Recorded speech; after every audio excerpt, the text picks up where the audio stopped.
Me toca hablarles de un tema en el que venimos trabajando en la UAM Xochimilco con un grupo de colaboradores que después enumeraré, sobre el paisaje cultural en Xochimilco, Tláhuac y Milpalta, que es tal como está inscrito oficialmente en la lista del Patrimonio Mundial, y que los problemas que hemos tenido en su catalogación, su caracterización, en las estrategias, sí, y en los instrumentos de gestión. Yo celebro realmente esta temática de la conferencia de IFLA Américas, dirigida hacia la expedición y firma de la Carta del Paisaje de las Américas, de cuyo texto acabamos de leer y saco varias cosas muy valiosas que ojalá que queden grabadas ya definitivamente en la memoria de todos nosotros. El caso que abordaré sobre la zona Patrimonio Mundial en Xochimilco, Tláhuac y Milpalta ejemplifica la compleja situación que ha debido sortearse cuando se busca conservar un extenso paisaje cultural de 75 kilómetros cuadrados de interés local, nacional y global como este, cuyo deterioro se ha acelerado en las últimas 8 décadas. Lo presentaré en 5 partes que tienen relación con el subtítulo de esta conferencia, que es diseñar, planificar, conservar y gestionar, que es lo mismo que también trae la carta. En primer lugar, quiero decir que es un patrimonio milenario, o sea, tiene más de 1000 años de existencia el sistema de Chinampas en sus inicios en esta región. En segundo lugar, una identificación ausente o insuficiente del estado actual que guardaba y que ahora se está completando. Un territorio de 75 kilómetros cuadrados sin diagnosticar, pero con importantes avances recientes. Y un hueco en las estrategias de recuperación que apenas está llenando, así como varios instrumentos de gestión pendientes que hacen falta para salvar de la mejor manera posible este paisaje cultural. Viendo el primer aspecto, ¿por qué es un patrimonio milenario? Desde luego, el paisaje del que hablamos inicia como paisaje natural, resultante de los fenómenos tectónicos que levantaron hace más de 600.000 años la Sierra Jusco-Chichinautzin y convirtieron la porción del actual territorio nacional que formaba parte de la vertiente del Pacífico en una cuenca cerrada o endorreica, que es el Valle de México, con un sistema de lagunas al centro, que es el que vemos aquí en esta ilustración, de don Pedro Arnaiz Millas, que es un arqueólogo que estudió minuciosamente en los años 50 y 70 el fenómeno de las chinampas en Xochimilco.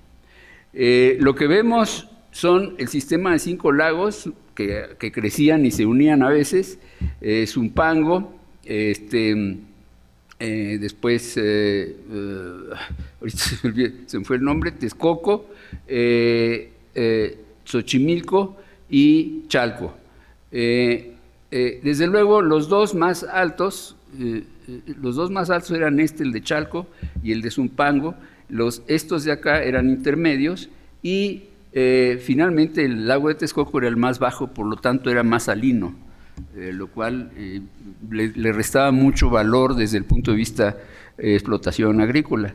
Este es el dique que se hizo en tiempos de Netzahualcóyotl para proteger al islote de Tenochtitlan, que también era un islote chinampero, y aquí vemos todo esto, esta mancha oscura es el extenso territorio que estuvo cubierto por el sistema de Chinampas, que no solamente cubría cerca del 60 o el 80% del lago de Xochimilco, de los lagos Xochimilco-Chalco, sino también se aproximaba a la Ciudad de México en varios de sus islotes, y la misma Ciudad de México también era chinampera.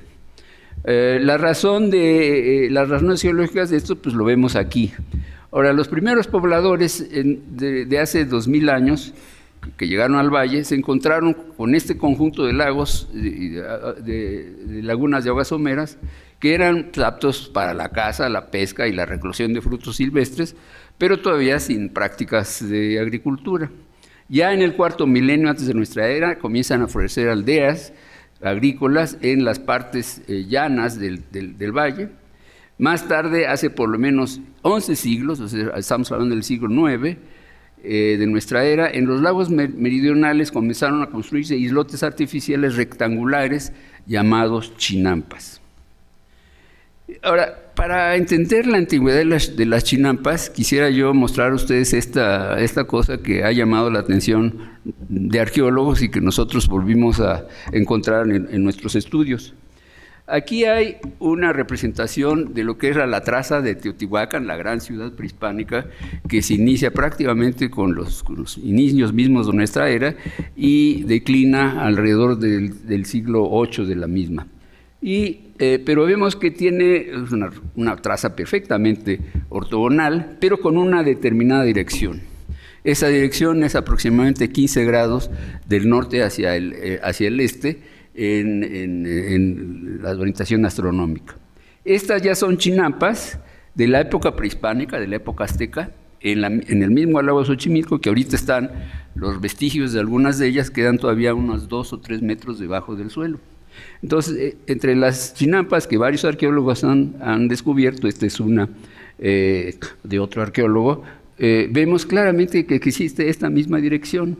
Y en las chinampas que nosotros empezamos a trabajar hace más de 12 años y a catalogarlas una por una, nos encontramos que exactamente es la misma dirección, es una idea de diseño que no sabemos de dónde viene, estamos muy intrigados de dónde viene esta idea de inclinar la traza de Teotihuacán, la traza de las chinampas aztecas y, por supuesto, la traza de las chinampas actuales. No sabemos, pero lo que sí es que hay esas coincidencias y esto confirma la autenticidad y la antigüedad de este patrimonio chinampero. Para entender un poco mejor, aquí tenemos una ilustración también de don Pedro Armillas, el gran arqueólogo que estudió esto en los años 50 y 60, en donde muestra las orillas de lo que eran las lagunas de Chalco, que llegaba hasta acá. Aquí había un dique ya en la época prehispánica que separaba estas aguas que eran un poco más altas de estas que son las del lago de Xochimilco, y vemos cómo él representa en una mancha gris clara lo que él, después de varias indagaciones y exploraciones tanto en superficie como en excavaciones, encuentra que toda esta zona estuvo cubierta por chinampa con estas características. Y ya en la época en la que él las estudió, ya nomás quedaban estas manchas oscuras, que son un poquito más grandes que las que quedan ahora, ¿no? Pero bueno, las de ahora han disminuido, sobre todo aquí en Mixquic y un poco también en Tláhuac. Entonces, aquí también las vemos a las 5, porque son 5 zonas. Xochimilco, San Gregorio Tlapulco, San Luis Tlaxaltemalco, Tláhuac y Mixquic. Los 3 islotes eran prácticamente Xochimilco, que originalmente pudo haber sido un islote y se convirtió en península, Tláhuac, que sí quedó como islote, y Mixquic, que también era otro islote. Y alrededor de esto comenzaron a salir las principales chinampas. Ahora, el problema era que cuando en 1972 la UNESCO despidió la Convención sobre la Protección del Patrimonio Cultural Mundial, Cultural y Natural, México, que se había adherido a ese convenio, no ratificó su adhesión por el Senado hasta 1984 y entonces no se pudo inscribir a ningún bien mexicano en esa lista. Hasta 2 años más tarde, hasta 1986, comenzaron ya los primeros intentos por mandar expedientes de al patrimonio mundial.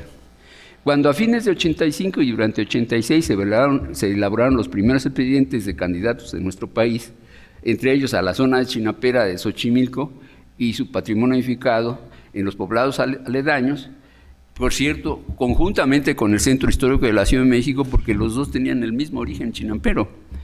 La legislación mexicana no tenía y todavía no tiene una categoría especial para los paisajes culturales.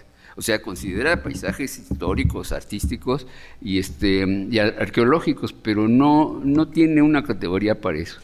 El INAH la delimitó entonces como zona de monumentos históricos, denominación que aún conserva. El Comité del Patrimonio Mundial tampoco contaba con esa categoría entonces, Así que sí las reconoció como herederas de un bien cultural de origen prehispánico, pero la zona ya no apareció en la lista que desde 1992 sí formó el Comité del Patrimonio Mundial para inscribir ahí a los paisajes culturales como parte de los bienes culturales de valor universal. Y no solo eso, sino que la zona mundial, la zona del Patrimonio Mundial de Xochimilco o parte de ella también está declarada área natural protegida por la Comisión Nacional de Aguas Nacionales Protegidas en 1992, zona de humedales Ramsar en 2004, que es una categoría de la UNESCO, y un sistema importante del patrimonio agrícola mundial por la FAO apenas el año pasado. O sea que si le agregamos a esto el decreto de zonas monumentos históricos del DINA y el del Centro del Patrimonio Mundial que la reconoce y el estatus de área no apta para el desarrollo urbano de la legislación urbanística local, pues la zona cuenta aparentemente con 6 sistemas de protección, pero que son insuficientes realmente para evitar su deterioro gradual. Y a pesar de ello, el riesgo de su desaparición siempre está latente por diversos factores que conviene analizar un poco más adelante, pero que sobre todo son la presión urbanizadora y los problemas de que el agua que antes había aquí, pues se la está llevando la Ciudad de México para beber, inclusive la del subsuelo. Entonces, es conocida, y no se las voy a repetir aquí, la definición que hace el Comité del Patrimonio Mundial de Paisajes Culturales, que simplemente los define como paisajes diseñados expresamente, primera categoría, principalmente grandes jardines como Versalles, etcétera, que es lo que decía el arquitecto Saulo Alcántara y el doctor Alcántara sobre esta versión un poco también muy eurocentrista que hay en las cartas originales de paisaje, ¿no? A nivel mundial. Entonces sí, pues claro, en Europa sí hay eso, pero en México también y en otras partes de América también los hay, de otra manera. Perdón.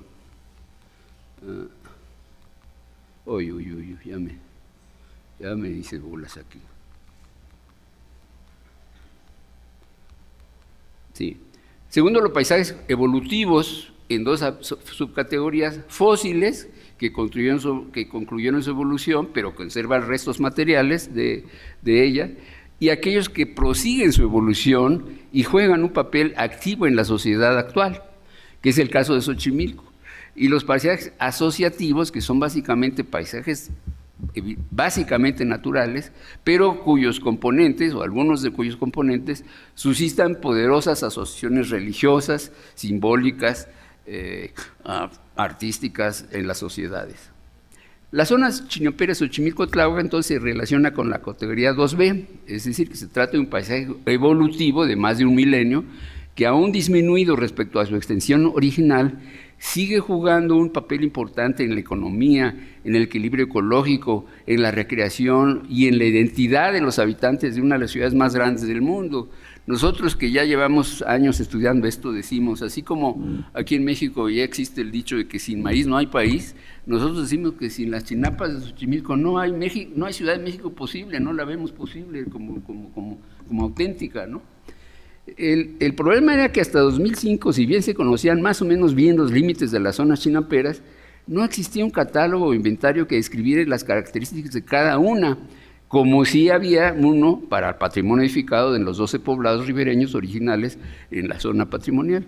Aquí tenemos una ilustración que muestra aquí es un palimpsesto, pero de mapas, además de que el mismo paisaje cultural es un palimpsesto. Estoy totalmente de acuerdo con Saúl, pero aquí tenemos un palimpsesto de mapas, porque son los estudios del doctor Armillas que sacaba los límites de la laguna de Chalco y de Xochimilco, después la zona que estuvo cubierto por Chinampa, según él, y aquí vemos esta roja tal como se delimitó por el INAH, la zona Patrimonio Mundial de la Humanidad, y aquí al centro aparecen realmente como zonas núcleo las 5 zonas chinaperas: Xochimilco, San Gregorio, San Luis, Tláhuac, Mixquic, y los 12 poblados originales que quedaron dentro de la zona, cuya arquitectura, cuyo patrimonio edificado pues también se protege, ¿no?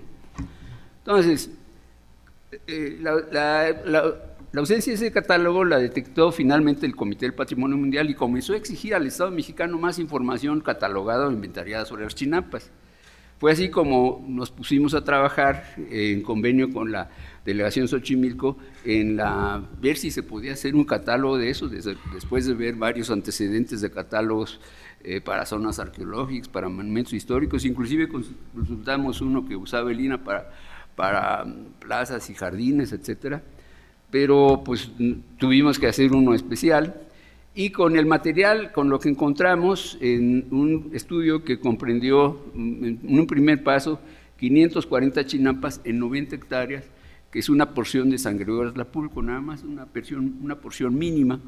Sin embargo, con esas 540 chinampas, cada uno con una cédula de catalogación, en donde aparecen sus medidas, su ubicación geográfica, el tipo de agua que los rodea, de canales, o que ya no las rodean, el tipo de aguajotes que los rodea también, los métodos de cultivo que usan, si son tradicionales, si tienen nuevas técnicas, si están urbanizadas ya, si están inundadas o hay presencia de desechos sólidos y sobre todo qué tipo de propiedad, qué tipo de ocupación del territorio tienen. La mayor parte, desde luego, todas son propiedad privada, pero también se prestan a ser rentadas y a otras cosas.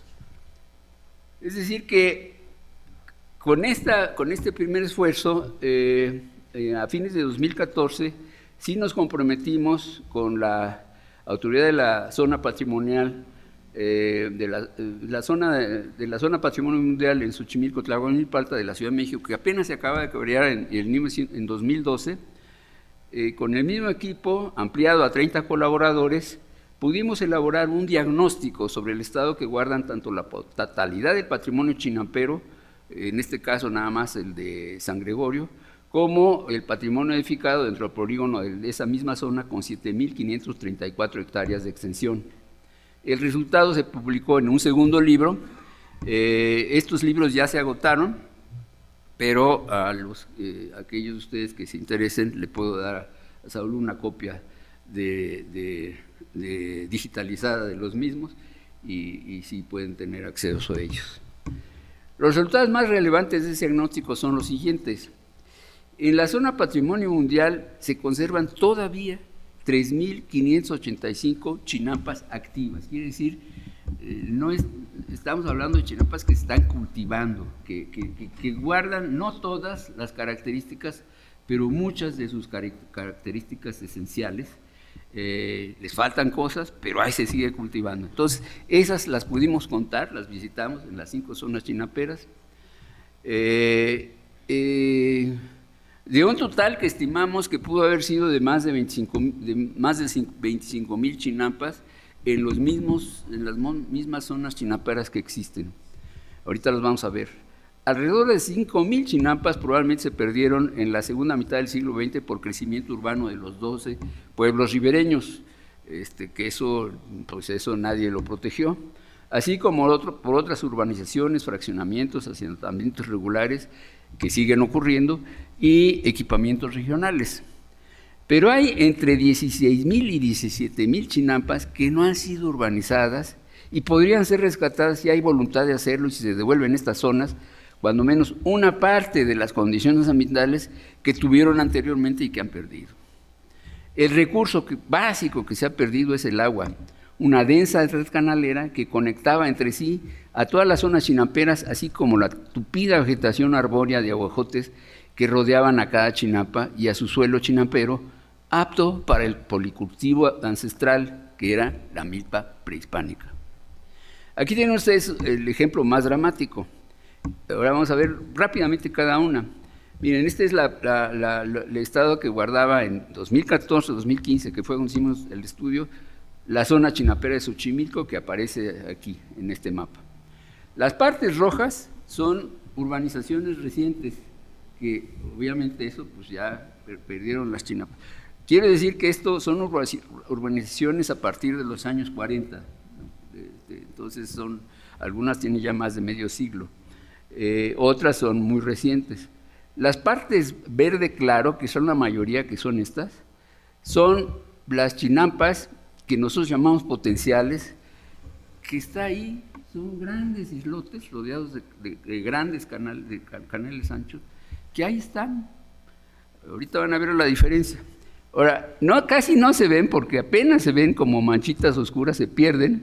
Son las chinampas activas, y que a pesar de todo eso, si nos ponemos a contarlos, hay cerca de 800 chinampas activas todavía en Xochimilco, o sea, no son pocas, pero se pierden, comparadas con las que, aquí ven la proporción de chinampas activas es 3.2% de un total de 1.059 hectáreas que tuvo esto originalmente.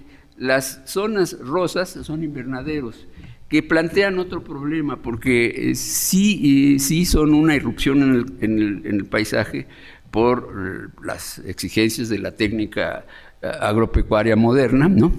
Implican otra inversión y no necesitan tanto de los apantles y de los ovejotes, lo que necesitan son coberturas. Pero en fin, entonces eso es un problema que nosotros estamos viendo también. Y las partes azules son la parte que está ocupada actualmente por canales, que son nada más los grandes canales. Inclusive estos que ven ustedes aquí, perdón, este que ven aquí o este que ven aquí, pues no se ve tan grande. Este es el de Cuemanco, que sí se ve muy amplio, el de Apatlaco, que también son canales muy anchos, pero los demás no se ven tan impresionantes. Sin embargo, sí son canales importantes.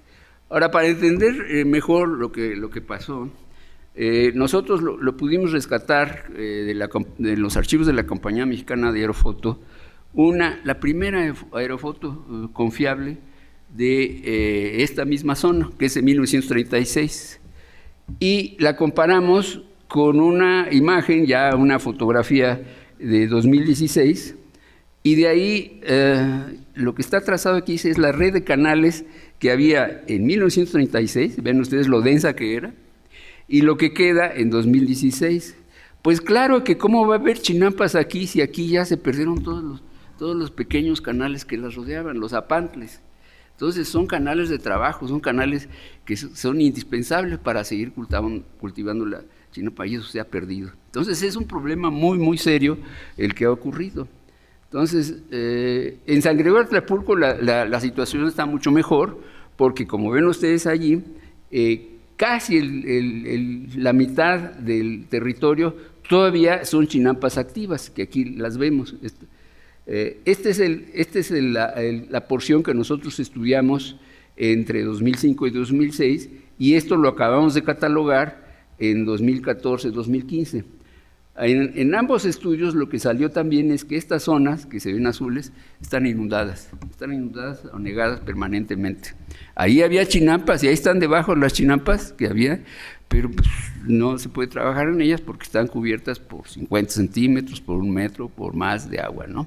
Entonces es otro problema. Aquí hay unos bordos que medio protegen. Aquí ven ustedes unas lagunas, la laguna de San Gregorio y estos cuerpos de agua, que son cuerpos de agua recientes, esos no existían en 1936, que es otro problema, que es el de subsidencia. El centro de ese antiguo cuerpo lagunal se está hundiendo y como se hunde más la parte central, hasta ahí van a dar todo lo que sobra de agua y se forman estas lagunas. Entonces son problemas que se han ido formando gradualmente y son muy difíciles de combatir. Pero bueno, de todas maneras, hay aquí un potencial de chinampas que se pueden recuperar, que es que aquí dice, ahí son como 530 chinampas, y estas pues ya se perdieron, estas son invernaderos, y estos son canales que ahora van a aumentar. Este es en San Luis Tlaltemalco, que más o menos anda bien, no tan bien como San Gregorio, cerca del 40% todavía se pueden cultivar. En Tláhuac disminuye un poco más, 35%, y tenemos ya más del 51% de chinampas inactivas o que nosotros llamamos potenciales, que ya desapareció totalmente la red de canales finos, nomás quedan los canales importantes. Y finalmente Mixqui, que esa tiene además el problema de que el islote original, que lo vemos al centro, creció por crecimiento natural de sus habitantes y también por algo de inmigración, y además se juntó con el crecimiento de otro poblado que estaba aquí en la orilla de la laguna, que es Tetelco, y entonces ahora ya hay una conurbación prácticamente que está ligando a las dos zonas con urbanización. Entonces ya corta las zonas chinaperas en dos partes, ¿no? Inclusive aquí todavía sigue hacia Chalco. Entonces aquí vemos las partes que todavía se pueden cultivar en Mixqui, que están en verde oscuro. Entonces, de todas maneras, aquí hay un potencial de 970 chinapas que podrían recuperarse.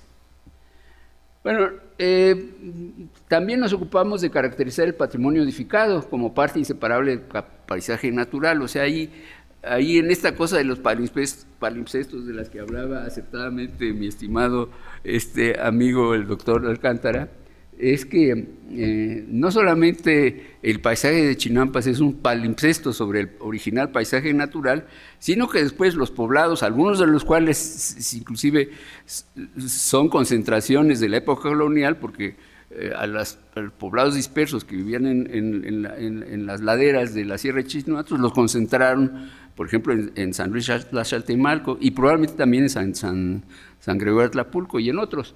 Entonces, ahí hay patrimonio edificado, que ese sí lo tiene catalogado el INAH. Entonces ahí aparentemente nuestra labor fue más fácil, porque lo que hicimos fue, consultando las fichas de catálogo del INAH, de uno por uno, pues veíamos cuáles, en qué estado estaban, en qué estado se conservaban, y entonces vemos que el 42% de todo el patrimonio edificado todavía está en buenas condiciones, principalmente aquellos que están bajo tutela de la Federación o del INAH, el 33% en regular estado de conservación, 18% en distintos estados de deterioro o alteración, 2% en ruina y 5% ya desapareció en la totalidad de los 186 monumentos históricos catalogados por el Instituto Nacional de Antropología Histórica dentro de esta zona.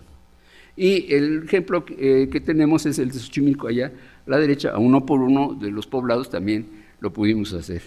Estos son solamente algunos ejemplos que muestran la variedad del patrimonio que tienen ejemplos maravillosos, como este retablo, por ejemplo, del siglo XVI de Xochimilco, que es una de las piezas más valiosas del patrimonio xochimilca, pero también hay varios ejemplos de antiguas capillas aisladas, tal como las ha estudiado el doctor Artigas, que después se convirtieron en capillas ya cerradas por crecimiento, por abandono de las prácticas ancestrales. Entonces, además de ejemplos muy valiosos de decoración, de cruces de atrio, jaracas, y también algo de arquitectura doméstica tradicional que todavía queda, así como ejemplos ya de fines del siglo XIX, principios del siglo XX. Entonces, pero además hay 187 excavaciones arqueológicas que se han hecho a lo largo del siglo XX, el INAH tiene el archivo de todo eso, y la existencia en Coahuilama de un sitio arqueológico visitable, famoso por sus petroglifos, y que ahorita el INAH está considerando en ampliarlo y hacerlo definitivamente una zona de monumentos, de zona arqueológica formal, por su importancia. Por otra parte, como complemento del mismo diagnóstico y con ayuda de un biólogo, se pudieron identificar 115 especies de vegetación arbórea, arbustiva, halófila, acuática y subacuática, y 139 especies de fauna, peces, anfibios, reptiles, aves y mamíferos, algunas de ellas en peligro y otras en proceso de extinción. Esta vasta riqueza biótica también tiene que ser conservada, protegida. Estoy de acuerdo con esta afirmación de proteger la vida, pues esto es también vida, y en buena parte recuperada, lo mismo que el patrimonio cultural, material e inmaterial. Este es el resumen de todos estos estudios, estos son datos que no se conocían hasta antes de 2005, que fue cuando comenzamos, y que ya en 2016, que fue cuando se publicó este segundo libro, ya pudieron ser dados a conocer. Aquí tenemos ya un resumen de todo ello, pero el siguiente paso es, bueno, ¿y ahora qué se hace? Entonces, allí es donde estamos ya bastante avanzados, porque mediante otro convenio pudimos iniciar un insumo, nosotros lo consideramos un insumo para un programa de gestión de ese importante sitio, que lo tenemos completo, pero nos falta terminarlo en cuanto a las políticas y estrategias, instrumentos de...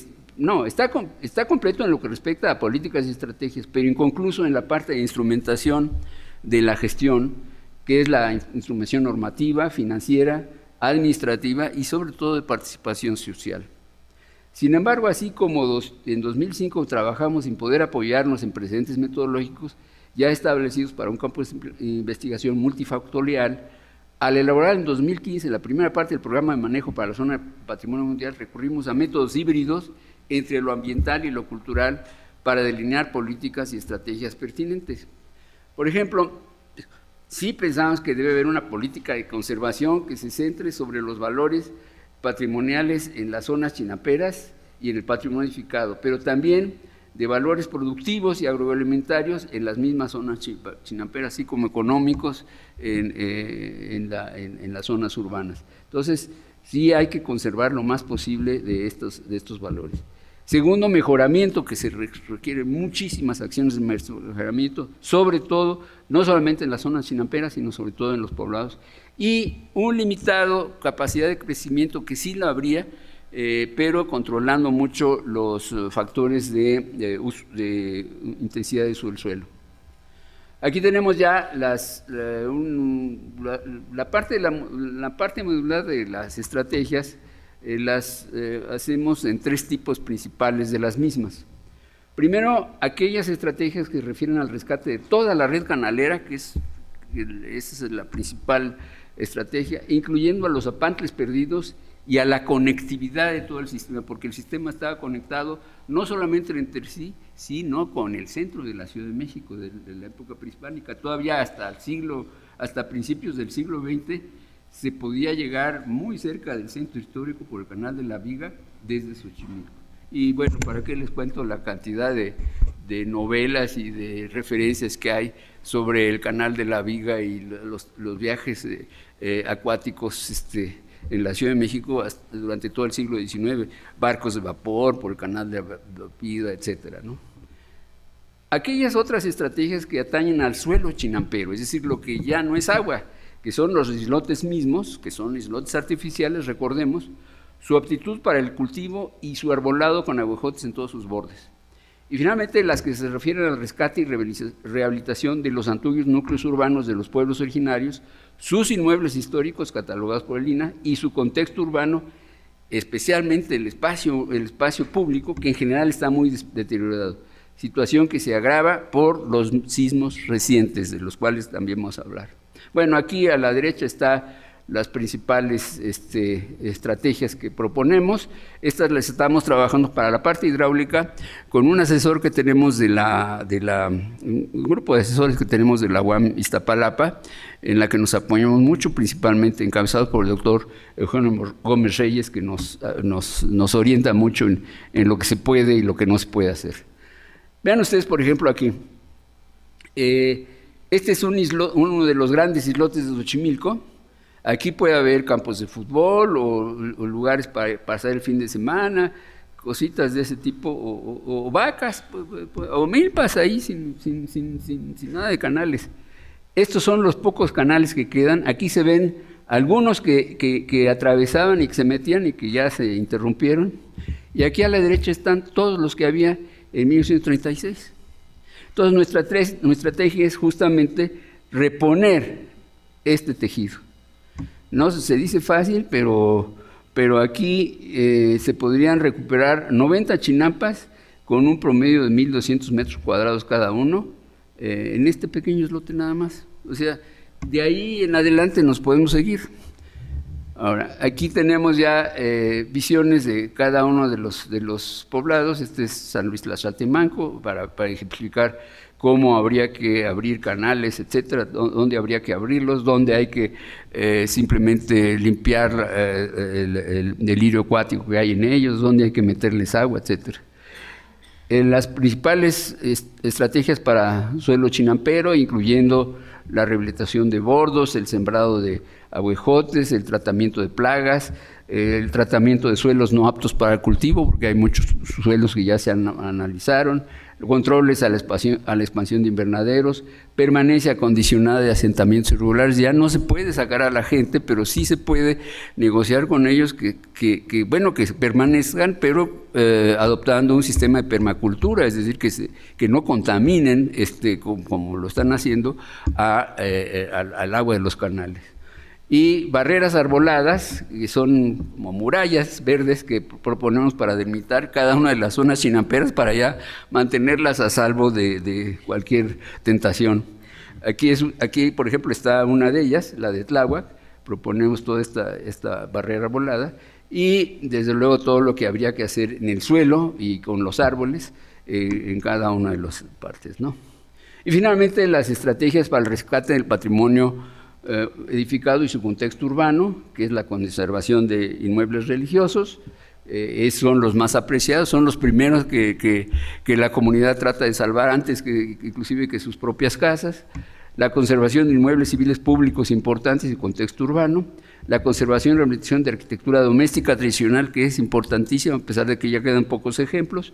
Y la adecuación de edificaciones incompatibles con el contexto patrimonial, el control de tipos e intensidades de suelo y la sustitución de tramos de infraestructuras aéreas por otros tramos de conductos subterráneos, sobre todo en aquellas zonas donde la densidad del patrimonio edificado es bastante grande.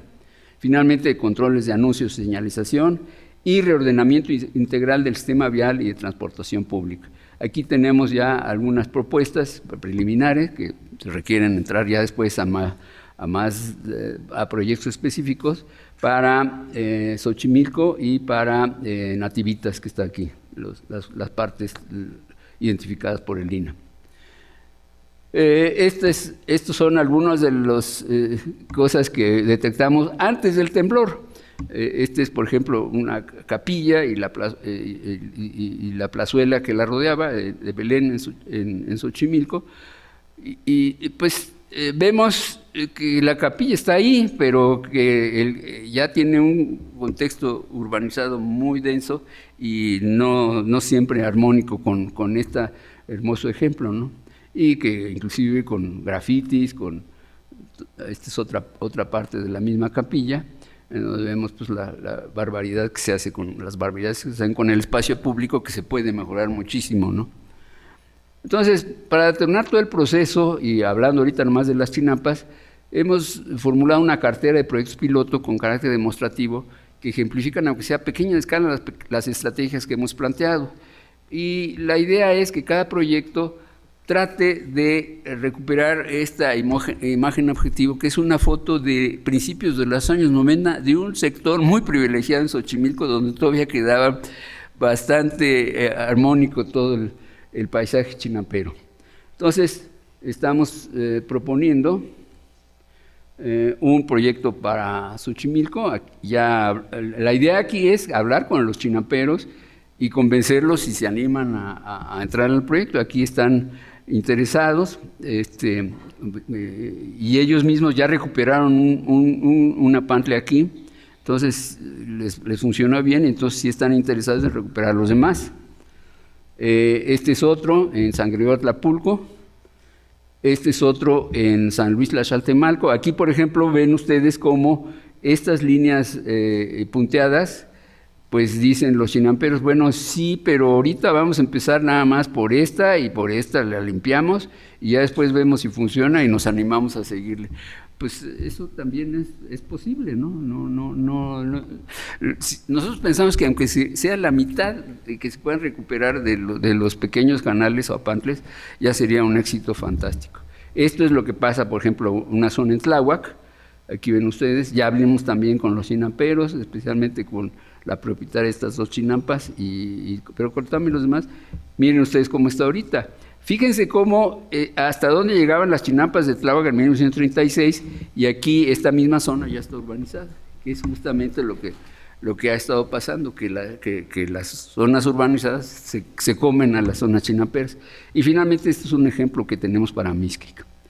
Ahora, y tenemos muchas cosas pendientes, entre ellas los instrumentos de gestión, pero también a eso se agregan los desastres recientes del año pasado, del verano de 2017, que significaron la rotura de bordos, la inundación de parte de las chinampas, la caída de muchas, la desaparición, por ejemplo, esta pequeña casita desapareció totalmente, y bueno, el aspecto ruinoso que todavía se puede ver en estas zonas. Este es un mapa que ilustra las zonas que más se dañaron de chinampas, que son estas que ya estaban inundadas pero crecieron, y estos son un poco fotos aéreas de dron, todo eso para ilustrar el problema. Y aquí ven ustedes, en cuanto al patrimonio edificado, también tenemos perfectamente ubicado pues, qué tipo de afectaciones, en dónde ocurrieron, pero la verdad es que el patrimonio edificado es apenas, los daños en el patrimonio edificado es apenas el 6% del daño en las demás viviendas no catalogadas como patrimonio. Entonces realmente sí hay que rescatar el patrimonio, pero hay que ponerle mucha más atención a lo que no es patrimonio, ¿no? Porque es también gente que vive ahí, ¿no? Como este sí es edificado, desapareció totalmente. O sea que podemos decir que luego de 12 años de labor del Laguán Xochimilco en la zona Patrimonio Mundial, podemos afirmar que la recuperación de los valores de autenticidad e integridad por los cuales ese comité incorporó, el Comité del Patrimonio Mundial de la UNESCO, incorporó en 1937 a ese territorio al sur de la Ciudad de México en la lista de Patrimonio Mundial, no solo es deseable, sino también posible, siempre y cuando se observen las siguientes premisas. La decisión firme de las autoridades y el consenso de los chinamperos. Si no hay ese consenso, no se hace nada. La participación activa de los propios chinamperos y los habitantes de los poblados ribereños en las decisiones y ejecución de las tareas de rescate. El apoyo de muchos actores del sector público y de la academia que tienen la experiencia necesaria en las distintas tareas de investigación, planeación, organización y gestión requeridas. Y finalmente, la inversión pública, social y privada y el tiempo necesarios para llevar el proceso de rescate hasta un avance irreversible que garantice la continuidad necesaria de las tareas más allá de los plazos fatales de las gestiones gubernamentales. El deterioro actual ocurrió a lo largo de 80 años y su recuperación también recuperará varias décadas de acciones sostenidas.